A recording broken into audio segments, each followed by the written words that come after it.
चलिए साथियों, अब बढ़ते हैं अगले सवाल की तरफ। अगला सवाल क्या है मेरे प्यारे साथियों, उसे समझिएगा। मेरे प्यारे साथियों, हाल ही में किस स्थान पर पृथ्वी का उच्चतम तापमान दर्ज किया गया?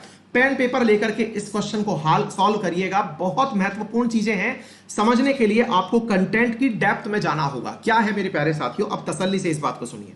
मेरे प्यारे साथियों, असल में पृथ्वी के अंदर, पृथ्वी पर अमेरिका नामक एक देश है, आप जानते ही हैं। नॉर्थ अमेरिकी कॉन्टिनेंट में स्थित है, यह भी शायद आप जानते होंगे। नॉर्थ अमेरिकी कॉन्टिनेंट में जो अमेरिका है, वहां पर 50 राज्य हैं। अगर नहीं जानते थे तो अब जान लीजिए। उन्हीं राज्यों में एक राज्य का नाम है कैलिफोर्निया। कैलिफोर्निया के अंदर एक जगह है जिसका नाम है डेथ वैली। उस डेथ वैली में हाल ही में अब तक के भारतीय इतिहास का, ये दुनिया के इतिहास का सबसे हाई टेम्परेचर नोट किया गया है 54.4 डिग्री सेंटीग्रेड। तो पॉइंट टू बी नोटेड मेरे प्यारे साथियों कि अब तक का सबसे हाई टेम्परेचर नोट किया गया है धरती का। कहां पर किया गया है? अमेरिका में। और अमेरिका में भी कहां किया गया है? डेथ वैली में। अब तसल्ली से इस बात को समझिए, क्या है पूरी कहानी, कहां है डेथ वैली।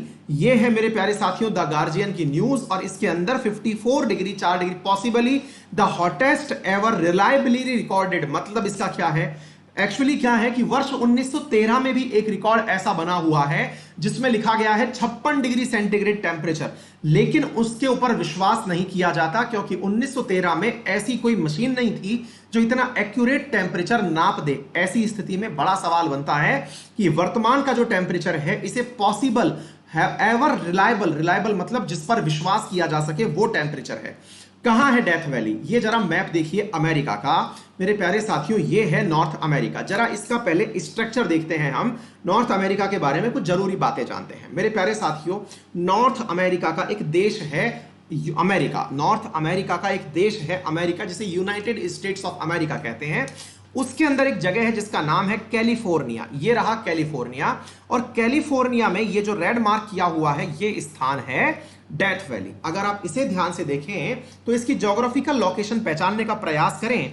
इसके एक तरफ पैसिफिक ओशियन है और इसके एक तरफ अटलांटिक ओशियन है। ध्यान से सुनिएगा, महत्वपूर्ण चीज है और उम्मीद है आप लोगों के लिए अत्यधिक महत्वपूर्ण होगी। हाँ भाई, सेशन को शेयर करते चले ज्यादा से ज्यादा मात्रा में। अधिकांश लोगों को यह बात आज समझनी चाहिए। एक बहुत ही अल्टीमेट कंसेप्ट आप सीखने जा रहे हैं इस क्वेश्चन के माध्यम से। क्या है, आइए देखते हैं।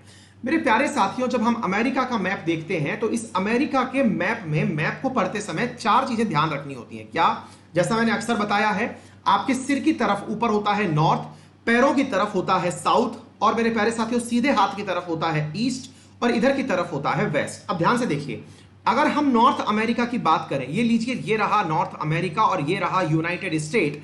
इसके वेस्ट में यानी कि इस तरफ क्या स्थित है? पैसिफिक ओशियन स्थित है। ध्यान से सुनिएगा, क्या स्थित है? पैसिफिक ओशियन स्थित है। और इधर कौन सी चीज स्थित है? अटलांटिक ओशियन स्थित है। अब आप पूछेंगे कि सर क्यों पढ़ा रहे हो इस बात को, क्यों जानना जरूरी है? और मैं आपको एक बात और याद दिला दूं, यही वही कैलिफोर्निया है जहां पर कुछ समय पहले एप्पल फायर नाम से आग लगी थी। याद कर लीजिएगा, एप्पल फायर नामक आग हमने यहीं पर पढ़ी है। अब आपको याद करना चाहिए और रिलेट करना चाहिए। 16 अगस्त को सबसे ज्यादा टेम्परेचर नोट किया गया। अब मैं इस बात की जानकारी प्राप्त करने के लिए अमेरिका की वेबसाइट पर गया, और देखिए मेरे प्यारे साथियों, यहां पर कुछ इस प्रकार के दृश्य नोट किए गए और इन दृश्यों को नाम दिया गया है हीट डोम। याद कर लीजिएगा मेरे प्यारे साथियों, ये एक टर्म है जो आप लोगों को आने वाले टाइम में किसी एग्जाम में पूछी जा सकती है। जैसे एक बार दिल्ली का टेम्परेचर बहुत बढ़ गया था, यूपीएससी ने सवाल पूछ लिया था कि इन दिनों दिल्ली जो है वो एक हीट आइलैंड बना हुआ है। अब हीट आइलैंड, ये पहली बार टर्म था जो लोगों ने सुना था। हीट आइलैंड जब पहली बार टर्म सुना था तो लोगों को समझ में ही नहीं आ रहा था कि ये आंसर कैसे करना है। एग्जैक्टली इन दिनों जो टर्म आया है वो है हीट डोम, और कहां से आया है मैं आपको वो बताऊं तो ये है मेरे प्यारे साथियों अमेरिका की एक वेबसाइट जिसका नाम है national ocean survey. National ocean and atmospheric administration, US department of commerce का, यानी अमेरिका की एक वेबसाइट है जिसने इस घटना के पीछे जो जानकारी दी है वो क्या कहा है कि ऐसा होना प्रमुख रूप से हीट डोम के कारण हुआ है। क्या रीजन बताया है इन्होंने? इन्होंने कहा है कि ये जो टेम्परेचर बढ़ा है ये असल में अमेरिका के कैलिफोर्निया प्रांत पर वर्तमान में एक हीट डोम बन गया है, जिसके कारण ऐसा हो रहा है। सामान्यतया डोम का अर्थ होता है कोई भी शंकुआकार आकृति, यानी कि एक प्रकार से जैसे मॉस्क होती है ना, यदि कोई भी आपने मॉस्क देखी हो तो उस पर डोम बना होता है। डोम का मतलब इस प्रकार से समझिए, ऐसी संरचना, समझ रहे हैं, शंकुआकार एक संरचना बनी होती है, ये डोम कहलाती है, ठीक है ना। जिसका भी कोई मतलब मॉस्क देखी हो, है ना। इसी प्रकार से जो क्या कहते हैं आपके बुद्धिज्म के अंदर भी बनाते हैं ना, यार मैं शब्द मिस कर गया, ठीक है। तो उसके ऊपर क्या होता है कि डोम समान संरचना बनती है। बोले ऐसी ही डोम जैसी संरचना यहां बन रही है, और यह संरचना हीट डोम है। अब सवाल जाना गया, होता क्या है हीट डोम? तो इसमें परिभाषा क्या लिखी हुई है, ध्यान से सुनिएगा, इधर पढ़िए।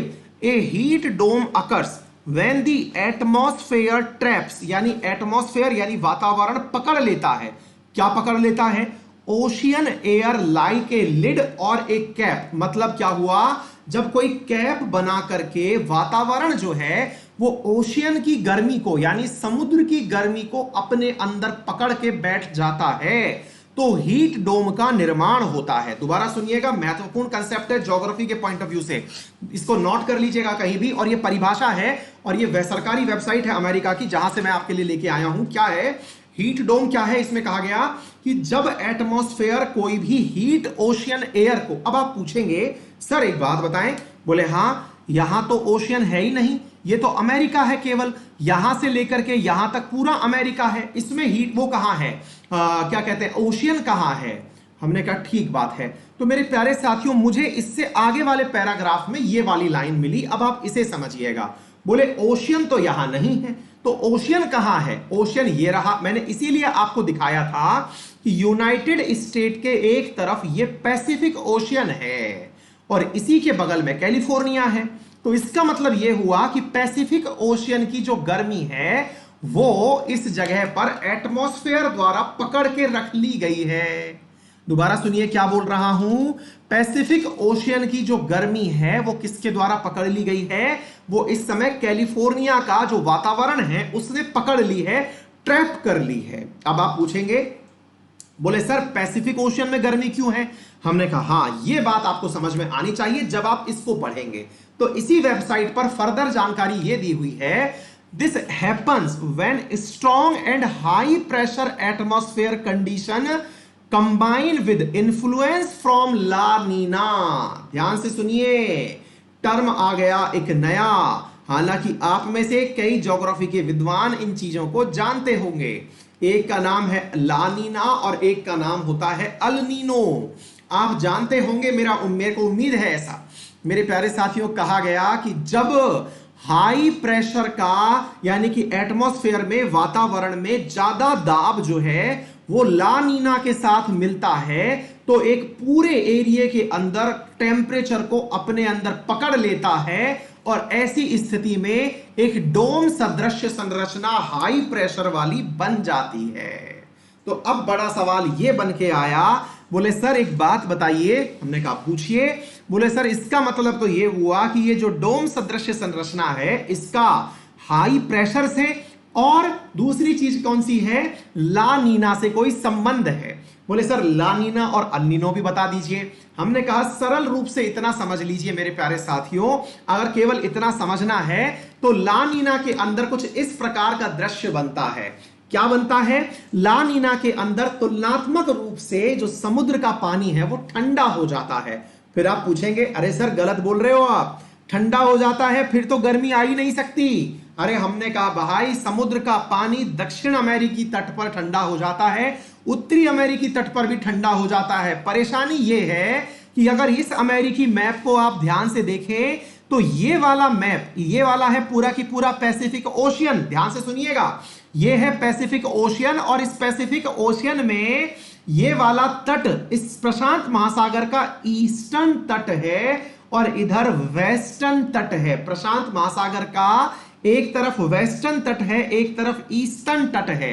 ऐसी स्थिति में यहां पर एक प्रेशर ग्रेडियंट बनता है जो गर्म हवा को ठंडी हवा की तरफ मोड़ कर लेके आता है और इसे पैसिफिक जेट स्ट्रीम कहते हैं। गर्म से ठंडी की तरफ ये हवाएं अंतरिक्ष में चली हुई यानी आसमान में चलती हुई वायुमंडल के ऊपर आकर के यहां पर डिसेंड होती हैं, यानी कि उतर के आती हैं। मेरे प्यारे साथियों, इसके लिए आपको थोड़ी ज्योग्राफी और पढ़नी होगी। जो मेरे विद्यार्थी हैं, चाहे वो यूपीएससी वाले या एसएससी वाले, वो तो इसको समझ ही रहे होंगे, क्योंकि हमने पूरा ला नीनो और अल नीनो 1 घंटे में समझाया है मेरे प्यारे साथियों। और अभी जो वर्तमान में यूपीएससी का बैच है उसमें भी ये जल्दी ही आने वाला है। पॉइंट ये है, और कभी इसके ऊपर अलग से सेशन भी ले लिया जाएगा, फिलहाल के लिए इतना समझ लीजिए, समुद्र के टेम्परेचर में हुआ परिवर्तन ला नीनो और अल नीनो को व्यक्त करता है। अगर समुद्र का टेम्परेचर रिलेटिवली ठंडा हो जाए तो ला नीनो, गर्म हो जाए तो अल नीनो कहलाता है। ऐसी स्थिति में ये जो अमेरिका वाला तट है, कौन सा वाला तट, जो नॉर्थ अमेरिका का तट है, जो वर्तमान में नॉर्थ अमेरिका में दिखाई दे रहा है वेस्टर्न तट पर, लेकिन पैसिफिक ओशियन का वो ईस्टर्न तट है, वहां पर टेम्परेचर चल करके पैसिफिक ओशियन की एक जेट स्ट्रीम बनाता है। और ये जेट स्ट्रीम अपने साथ में जो डिसेंड होने वाली हवा है, जो इक्वेटर से ऊपर उठ के गई थी और लौट के नीचे आएगी, उसके साथ में यहां पर उच्च दाब का क्षेत्र बना देता है। तो गर्मी जो यहां पर उपलब्ध है, जो दूर से चली आ रही है वेस्ट पैसिफिक से, वो यहां पर डिसेंड होती है और उसकी वजह से यहां पर एक डोम सदृश संरचना बनती है। और वो डोम सदृश संरचना यहां पर हीट डोम कहलाती है। तो ये जो हीट डोम है वो ही यहां के टेम्परेचर बढ़ने का प्रमुख कारण निकल के आया है। तो पेपर में जब आपसे पूछा जाए कि हीट डोम क्या होता है, तो आपको आंसर देना है कि जब समुद्र की गर्मी को एटमॉस्फेयर पकड़ के बैठ जाए धरती के ऊपर, तो उसे हीट डोम कहा जाता है। कैलिफोर्निया में डेथ वैली के अंदर टेम्परेचर जो नोट किया गया, उसका कारण क्या है, हीट डोम है। हीट डोम बनता क्यों है, इसका आंसर मैंने आपको यहां दिया हुआ है कि ये हाई प्रेशर के साथ साथ जब ला नीनो मिक्स हो जाता है तो इसके कारण डोम की स्थिति बन करके आती है। डन हो गया। चलिए मेरे प्यारे साथियों, उम्मीद है आप सभी को यह बात अच्छे से समझ में आ गई होगी। एक बेहतरीन कंसेप्ट आपको कम समय के अंदर समझ में आया होगा। और जिनको नहीं आया वो इस वीडियो को 4 बार चला के देख लेना, इस वीडियो को वापस चला के देखना, क्योंकि ये जो कंसेप्ट मैंने बोले बहुत जल्दी जल्दी बोलता हुआ निकल गया, लेकिन एक बार के लिए आप वापस से भी इसे देख सकते हैं और प्रॉपर तरीके से नोट्स बना सकते हैं। डन। चलिए साथियों, तो ये आपको मैंने इंपॉर्टेंट बात बता दी।